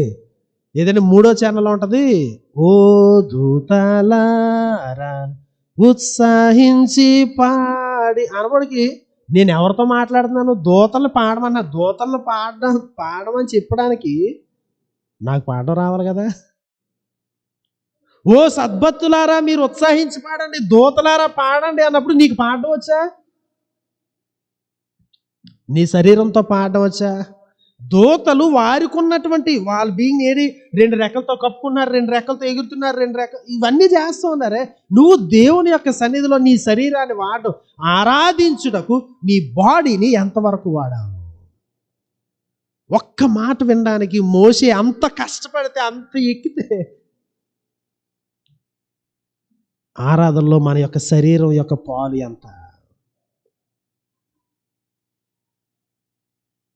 ఏంటి దేవుని సన్నిధిలో నాట్యం చేయమని మీతో చెప్పట్లేదు, నాట్యం చేయొచ్చు.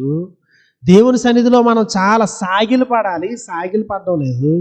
దేవుని సన్నిధిలో మోకరించాలి, మోకరించడం చేయట్లేదు. దేవుని సన్నిధిలో చేతులు ఎత్తాలి, అది మనం చేయడం లేదు.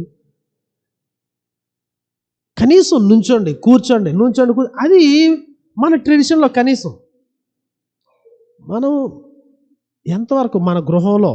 నేను రీసెంట్గా ఒక చాలా ఏదండి 70s 80sలో ఉన్నటువంటి వృద్ధులు క్రిస్మస్ సందర్భంగా భోజనం చేయడానికి, క్రిస్మస్ గిఫ్ట్ ఇవ్వడానికి నన్ను పిలిచారు. నన్ను పాస్టర్ గారిని పిలిస్తే వెళ్ళినాం. వెళ్ళిన తర్వాత మార్నింగ్ 4:30కి లెగుస్తారు. ఏదైనా ఆయనకి బాగోలేదనమాట. ఆయన్ని నడిపించి వాష్రూమ్ తీసుకెళ్ళి ఇవన్నీ చేసి ఏంటి ఆయనకి తల దువ్వి కూర్చోబెట్టి పాలు ఇచ్చేసరికి పని మనిషి 6:30కి వస్తుంది. అప్పుడు వరకు ఆయన చేయడం 4:30కి లెగుస్తుంది. ఈవిడికి 75 అబౌవ్. ఆవిడ ఎందుకు చేస్తుందో అర్థం కాదు అసలు. డబ్బే ఆవిడేం చేయలేదు. సరే చేసి మొత్తానికి ఎక్కడి నుంచో ఏదో విశాఖపట్నం నుంచి ఉల్లిపాయలు తరగడానికి ఒక పిలిచింది దాని స్టూడెంట్. కోసారు ఇవన్నీ అన్నీ ఏర్పాటు చేసి మేము వెళ్ళి టయానికి అన్నీ సర్ది చక్కగా రెడీ అయింది రండి అని కూర్చున్న తర్వాత నేను వాళ్ళని గమనిస్తున్నాను అనమాట. ఎంత చక్కటి వీళ్ళ వృద్ధాప్యాన్ని ఎంత ఇదిలో కూడా ఎలా అనిపిస్తున్నారని చాలా నేర్చుకుంటున్నాను అక్కడ. అంతలోకి మాకు టీవీ వచ్చిందంటే ఆరాధన మేము నల్లకపోతున్నా టీవీలో ఆరాధన వస్తుంది. ఇప్పుడు ఆరాధన ఫీలింగ్ ఉందని ఆన్ చేసినారు. అది పితృపుత్ర దగ్గర ప్రారంభమైంది. ఆయన నల్లపోతున్నాడు. అట్లాగే కూర్చుని ఏదండి ఆ లాస్ట్ వరకు ఏది ఆశీర్వాదములు మా మీద వరకు అలా కూర్చునే ఉన్నాడు ఆయన భోజనం చేసి చివరి వరకు. ఆశ్చర్యం ఏది మాకు చూపించడానికి పెట్టాడు. మేము ఇంక వేరే బాతా కార్యాలలోకి వెళ్ళిపోయాం, భోజనం చేసాం, ఇవన్నీ చేసాం. ఆయన మాత్రం అట్లాగే ఆరాధన అయిపోయాక అప్పుడు లేచి వెళ్ళి నడిపించుకుని అయితే పడుకున్నాడు. చాలా సిగ్గేసిందా ఏంటి, మనం మామూలుగా ఆరాధన ఎలా స్కిప్ చేసి ఎలా చూస్తుంటాం తప్ప ఇది ఆరాధన, ఇది చాలా వాల్యుబుల్. అది ఏంటి ఎంత అలా అటెన్షన్, ఇంక మాతో మాట్లాడలేదు అటెన్షన్. నా శరీరం ఏంటి ఇన్వాలిడ్గా ఉన్నటువంటి ఒక వ్యక్తి యొక్క శరీరాన్ని ఆరాధనకి అట్లా వెచ్చిస్తే మంచి స్ట్రెంగ్త్తో ఉన్నటువంటి మనం ఆరాధనలో మన శరీరాన్ని ఎంతవరకు వాడుతున్నాం? ఈ సంవత్సరం అంతటిలో నీ శరీరము ఆరాధనలో వంగిందా? ఇంకో మాటలో చెప్పాలంటే నీ శరీరం ఆరాధించే శరీరమేనా? నీ శరీరం ఆరాధించే శరీరమేనా? యేసుక్రీస్తు శరీరం ఆరాధించే శరీరం. మరి నీ శరీరం? రెండు తల వంచుదాం, ప్రార్థన చేద్దాం. నా సహోదరుడా సహోదరి, దేవుడు ఈ సంవత్సరం అంతా నీకు ఇచ్చాడు. ఈ సంవత్సరంలో ఆయన చేసిన మేలు ఇవన్నీ ఆలోచన చేయడానికి మనకి ఇంకా రోజులు ఉన్నాయి. 31న మనం చేసేది అదే పని. ఈ దినము దేనికి అంటే ఈ సంవత్సరం అంతట్లో నీ ఆధ్యాత్మిక జీవితం, ఆరాధనా జీవితము ఏ విధంగా ఉందో పరిశీలన చేసుకోవడానికి. ఈ సంవత్సరంలో ఆధ్యాత్మికంగా నువ్వు ఎంత ఎదిగావు? ఆరాధన విషయంలో పదే పదే ప్రసంగాలు విన్నాం ప్రభు దినాన్ని గురించి, చాలా లెంట్లో విన్నాం, ఇంకో దిక్కును విన్నాం, ఆరాధన గురించి విన్నాం. ఈ సంవత్సరం అంతట్లో ఆరాధనలో నీ పెయిన్ నిన్ను ఆరాధనకు నడిపించిందా? నీ శారీరక శ్రమ, నీ రుగ్మతలు, నీ నిద్రలేమి, ఎందుకు సడన్గా అన్ని బాధలు వచ్చాయి శారీరకంగా? ఇవన్నీ ఉట్టుతూనే రాలేదు కదా. నీ నొప్పి ఆయనకు పట్టింపు, నీ శరీరం యొక్క డిగ్నిటీ నీకు నేర్పించడానికి యేసుక్రీస్తు ఈ లోకంలోకి వచ్చాడు. అంత మాత్రమే కాదు, క్రిస్మస్ క్రీస్తును ఆరాధించుటలో భంగిమ, నీ శరీరం యొక్క ఇన్వాల్వ్మెంట్, నీ పూర్ణ బలముతో ఆయన ఆరాధన చేయాలి, ప్రేమించాలి, గణపరచాలి. ఈ సంవత్సరం అంతట్లో నీ శరీరము ఆయన ఆరాధించడానికి లొంగిందా? ఆరాధించే శరీరమేనా? ప్రియ తండ్రి, మీరు మీ యొక్క వాక్కుల ద్వారా మమ్మల్ని మేము పరిశీలన చేసుకోవడానికి ఓ మూలకి నెట్టినందుకు స్తోత్రాలు. ఈ వాక్యాన్ని వింటున్న ఎవ్వరూ కూడా దీన్ని తేలిగ్గా తీసిపారేయకుండా సహాయం చేయండి. చేతిలో చేపలా తప్పించుకోకుండా, మీరు ప్రశ్నించినప్పుడు ఎవరు తప్పించుకోలేరు ప్రభువా. పరిశుద్ధాత్మ దేవుడు వారి హృదయాన్ని తాకుతుంటాడుగా, వారు లోబడ్డానికి పరిశీలన చేసుకునేటువంటి గట్స్ని వాళ్ళకి ప్రసాదించండి.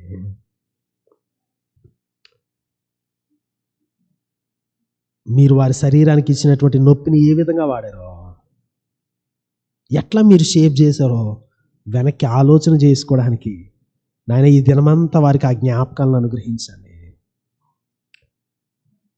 ఈ దినమంతా నిన్ను ఆరాధించడానికి వారి శరీరాన్ని ఎట్లా వాడారో గమనించుకొని మరొకసారి తమ శరీరాన్ని నీకు సమర్పించుకోవడానికి మీరు అనుగ్రహించినటువంటి ఈ దేహము, మీరు మరలా మహిమ చేత నింపేటువంటి ఈ శరీరం, ప్రస్తుతం దానికి సంచకరువుగా ఆయన ఆ మాటకు సంచకరువుగా పరిశుద్ధాత్మను మా శరీరంలో ఉంచినటువంటి ఈ శరీరం ఆరాధించుట కొరకు మరి ఒకసారి మమ్మల్ని మేము ప్రతిష్ఠించుకోవడానికి ఈ దినమంతా ఆలోచన చేసి ప్రతిష్ఠించుకోవడానికి బిడ్డలను మీరు ముందుకు నడిపించండి. ఓ దేవా, ఈ పరిశీలనాత్మకమైనటువంటి సత్యాలు బిడ్డలు ఎక్కడితో వదిలేయకుండా ఈ సంవత్సరాంతంలో సీరియస్గా తీసుకోవడానికి, నూతన సంవత్సరంలో ఆధ్యాత్మికంగా మేము పురోభివృద్ధి సాధించడానికి కంకణం కట్టుకోవడానికి కృపను అనుగ్రహించండి. క్రీస్తు యేసు పేరట ప్రార్థిస్తున్నాం తండ్రి, ఆమేన్. అందరూ చెప్దాం ఆమేన్.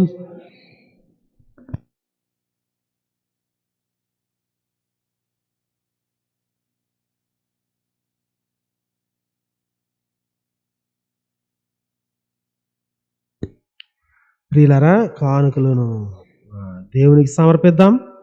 మనమందరం నువ్వు లేచి నిలబడి 447వ కీర్తన పాడుకున్నట్టు ద్వారా మనం సిద్ధపరిచి తీసుకొచ్చినటువంటి కానుకలను ప్రభునకు సమర్పిద్దాం. సంఘ పరిచారకులు మన యొద్దకు వచ్చుచుండగా లేచి నిలబడి 447వ కీర్తన పాడుచు కానుకలు సమర్పిద్దాం.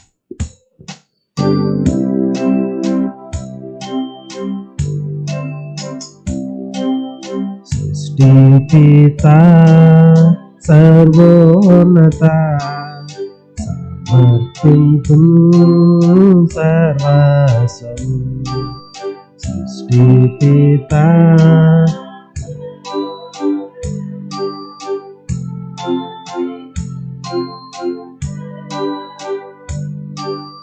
భూమి ఆకాశము నీవే, భూధర శిఖరములు నీవే. భూమి ఆకాశము నీవే, భూధర శిఖరములు నీవే. భూప్రజలు నీవారే, బల శౌర్యములు నీవే. సృష్టి పిత సర్వోన్నత సమర్పించు సర్వస్వం. సృష్టి పిత సర్వోన్నత సమర్పించు సర్వస్వం. మా వెండి బంగారములు నీవే, మాకున్న వరములు నీవే. మా వెండి బంగారములు నీవే, మాకున్న వరములు నీవే. మా దేహములు మా గేయములు మా జీవితము నీవే. సృష్టి పిత సర్వోన్నత సమర్పించు సర్వస్వం. సృష్టి పిత సర్వోన్నత సర్వస్వం. మేమిచ్చు కాన్కాయే పాటిది, ఏ ప్రేమ నీకు సాటిది.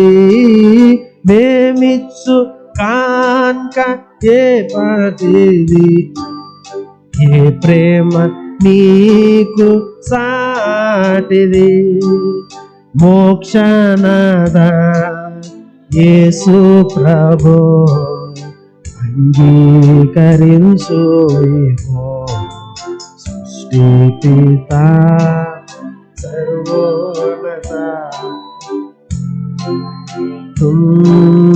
సర్వస్వం. సృష్టి పిత సర్వోన్నత సమర్పించు సర్వస్వం.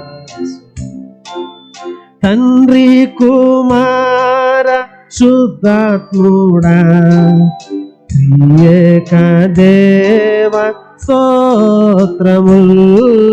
తండ్రి కుమార శుద్ధాత్ముడా త్రియేక దేవ స్తోత్రములు. దాతవివే నేతవివే, దేవాతి దేవుడవే. సృష్టి పిత సర్వోన్నత సమర్పించు సర్వస్వం. సృష్టి పిత సర్వోన్నత సమర్పించు సర్వస్వం. దయచేసి అందరూ కూర్చొని మనం చూస్తున్నాం. సిహెచ్ ఆనందరావు గారు 500 రూపాయలు సమర్పిస్తున్నారు. దేవుడు వారిని వారి కుటుంబాన్ని దీవించు. ప్రార్థించడం ద్వారా ఈ కానుకలను మరొకసారి ప్రభునకు సమర్పిద్దాం. ప్రేమ నమ్మిక కలిగిన తండ్రి, నీకు స్తోత్రాలు. కానుకలను సమర్పించడం ద్వారా నిన్ను ఆరాధించేటువంటి కృపను మాకు అనుగ్రహించినందుకు వందనాలు. ఈ కానుకలను మీరు స్వీకరించి నాయన నీ రాజ్యాప్తి కొరకు వాడుకోనండి. ఇదిగో 100 ప్రతిఫలాన్ని బిడ్డలకు అనుగ్రహించమని వేడుకుంటున్నాం. మా దేవా, ఈ కానుకతో పాటు మా హృదయాన్ని మేము సమర్పిస్తున్నాం. మీరు స్వీకరించండి. మా జీవితాలకు ప్రభువుగా ఉండి మమ్మల్ని పాలించండి. సేకరించిన పరిచారకుని వారి కుటుంబాన్ని మిక్కిలిగా దీవించమని క్రీస్తు యేసు పేరట ప్రార్థిస్తున్నాం తండ్రి. ఆమేన్.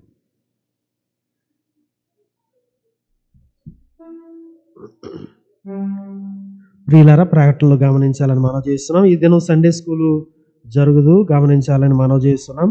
సాయంకాలము 5 గంటలకు యథావిధిగా యూత్ మీటింగ్ జూమ్ ద్వారా జరుగుతుంది కనుక ప్రతి ఒక్కరు గమనించి పాల్గొవాలని మనం చేస్తున్నాం. అదేవిధంగా శుక్రవారము సాయంకాలం అనగా 31వ తారీఖు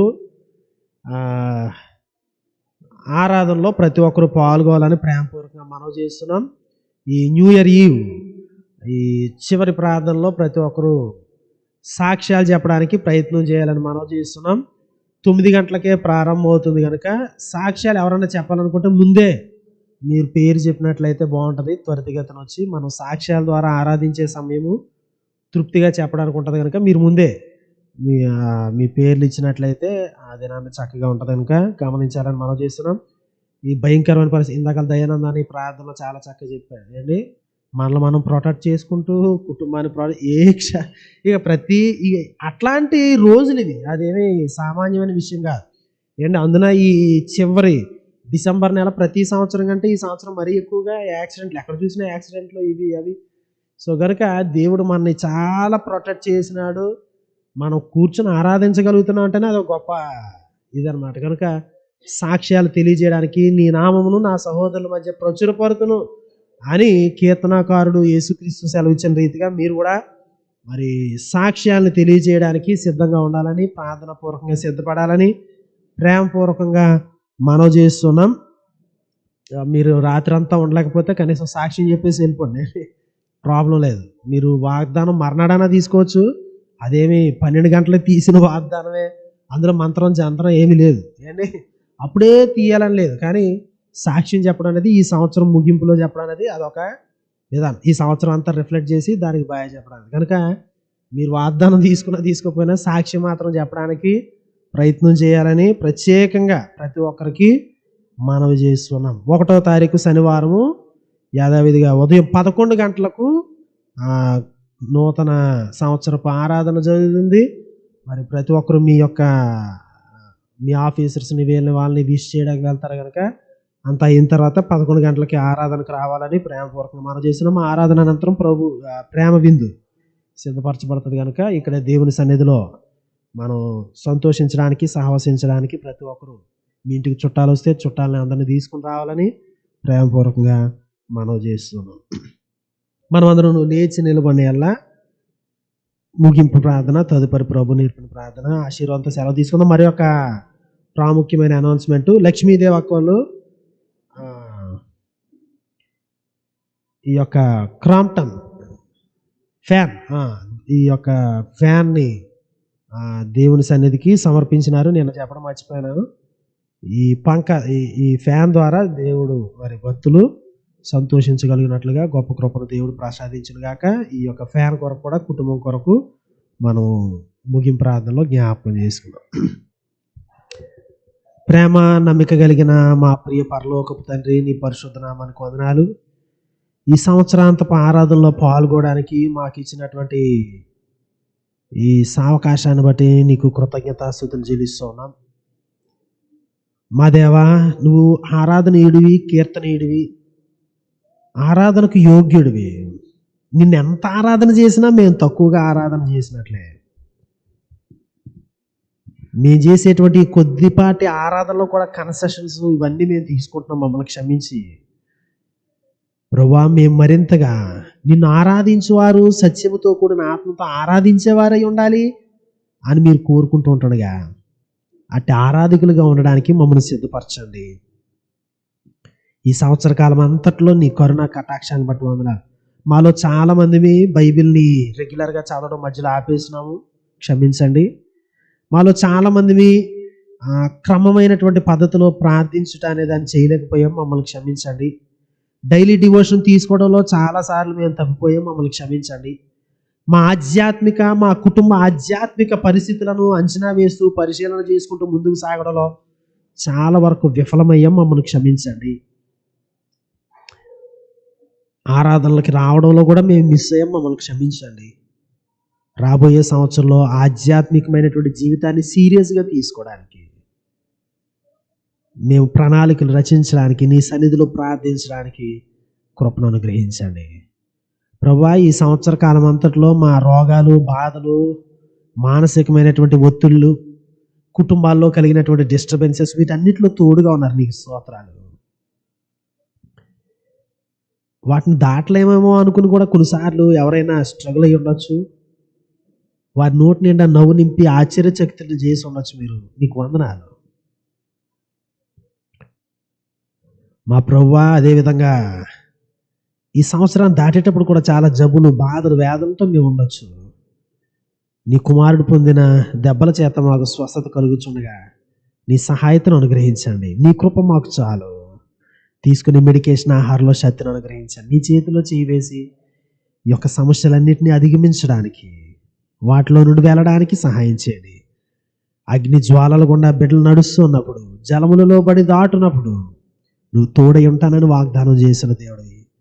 బిడ్డలు ఏ పరిస్థితులు ఎదుర్కొంటున్నా, కుటుంబ సమస్యలు, మానసికమైనటువంటి ఒత్తిళ్ళు, కుటుంబంలో ఉన్నటువంటి తిరుగుబాటు తత్వం, వ్యసనాలు, ఉండకుండా సంబంధ బాంధవ్యాలు, ఓ దేవా, ఈ డిస్టర్బెన్సెస్ అన్నిట్లోనూ నీ చేతిలో చేయవేసి వాటిలో ముందుకు సాగడానికి బిడ్డలకు సహాయతను అనుగ్రహించండి. చదువుతున్న బిడ్డలు బాగా చదువుకోవడానికి కృపనివ్వండి ప్రభు. ఉద్యోగం చేస్తున్నటువంటి వారు, వ్యాపారాలు చేస్తున్నటువంటి వారు నమ్మకంగా చేయడానికి కృపనివ్వండి. ఉద్యోగ అన్వేషణలో ఉన్న వారిని జ్ఞాపకం చేసుకునండి. గర్భవతులకు సుఖప్రసవాన్ని ఇవ్వండి. గర్భం కొరకు ఎదురు చూస్తున్న వారిని మీరు కనికరించండి ప్రభు. కన్నీటిని తోడవండి. నోటి నిండా నవ్వు చేత నింపండి. చంటి బిడ్డలను జ్ఞాపకం చేసుకుంటున్నాం, సహాయం చేయండి. సింగిల్ పేరెంట్స్ని జ్ఞాపకం చేసుకుంటున్నాం, ధైర్యాన్ని ఇవ్వండి, శక్తిని అనుగ్రహించండి, ముందుకు నడిపించండి. మా ప్రభు, ప్రతి విధమైన పరిస్థితుల్లోనూ మా బిడ్డలు క్రైస్తవులుగా స్పందించడానికి, క్రైస్తవులుగా జీవించడానికి నడిపించండి. ఆర్థికపరమైనటువంటి సమస్యల కొరకు ప్రార్థిస్తున్నాం, మీరు కనికరించండి. జ్ఞానం చేత ముందుకు నడిపించబడ్డానికి నీ చేతిలో చేయి వేసి వాటిని ఎదుర్కోవడానికి సహాయతను అనుగ్రహించండి. మా ప్రభు, ఈ దినాన ఆరాధనకు రాలేకపోయిన వారిని కూడా జ్ఞాపకం చేసుకోనండి. వృద్ధాప్యం వల్ల రాలేకపోతున్న వారికి నాయన మీరు సావకాశాన్ని ప్రసాదించండి. ఇదిగో కోవిడ్ భయం మరలా మొదలవుతుంది. ఎక్కడికక్కడ ఇబ్బందికరమైన పరిస్థితులు ఉంటుండగా ఆరోగ్యకరంగా నేను ఆరాధించగలిగినట్లుగా ఈ సంవత్సరాంతాన్ని మా కొరకు మీరు అనుగ్రహించండి. చాలా దిక్కున లాక్డౌన్ పెడుతూ ఉన్నారు. ఆరాధనకు వీటన్నిటికీ మాకు అవకాశాన్ని ఇమ్మని మేము వేడుకుంటున్నాం. మీరు ఇచ్చే అవకాశాన్ని మేము జాగ్రత్తగా సద్వినియోగం చేసుకోవడానికి కృపను అనుగ్రహించండి. నీ దీవుల చేత మమ్మల్ని ఇక్కడ నుండి పంపించండి. మోషే కొండ దిగినట్లుగా మేము మా గృహాలకి వెళ్తూ ఉంటుండగా నువ్వు చెప్పిన ఒక్క మాట, నువ్వు దిగు, నువ్వు వెళ్ళు. నీ వాక్యం ద్వారా, పాటల ద్వారా, ప్రార్థనల ద్వారా, పఠనము ద్వారా వివిధ రీతిలో నిన్ను ఆరాధన చేసాం. ఏదో కనీసం ఒక మాటన్నా పట్టుకుని మేము కిందకు దిగడానికి, మా గృహాలకు వెళ్ళడానికి సహాయం చేయమని వేడుకుంటున్నాం. మా దేవా, ఇదిగో ఈ పంకాన్ని బట్టి నీకు వందనాలు. ఈ ఫ్యాన్ను మీరు దీవించండి. మా కుటుంబము ప్రేమతో తీసుకుని వచ్చారు, వారి కృతజ్ఞతను బట్టి నీకు స్తోత్రాలు. బావగారిని, అదేవిధంగా లక్ష్మీదేవాకని మీరు మిక్కిలిగా దీవించండి, వారి బిడ్డలను ఆశీర్వదించండి. మా ప్రభు, ఈ గ్యాడ్జెట్ ద్వారా ఎంతగానో నీ సన్నిధిలో ఆరాధనకు అవకాశంగా ఉండగలిగినట్లుగా కృపను అనుగ్రహించండి. మరొకసారి ఇక్కడ చేరి మేము అందరం మమ్మల్ని సమర్పించుకుంటున్నాం. విస్తారంగా మమ్మల్ని దీవించండి. క్రీస్తు యేసు పేరట ప్రార్థిస్తున్నాం తండ్రి, ఆమేన్. పరలోకమందున మా తండ్రి, నీ నామం పరిశుద్ధపరచబడును గాక, నీ రాజ్యం వచ్చును గాక, నీ చిత్తం పరలోకమందు నెరవేర్చున్నట్లు భూమి మీద నెరవేరును గాక. మా అనుదిన ఆహారాన్ని మాకు దయచేయండి. మా రుణస్తులను మేము క్షమించిన ప్రకారము మా రుణములను క్షమించండి. శోధనలను తేక కీడును తప్పించండి.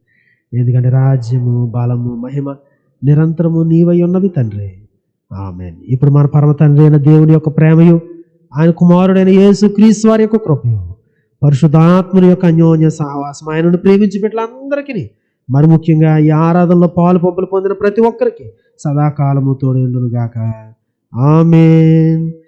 ఆశీర్వాదంబుల్ మా మీద వర్షింపజేయుమిషా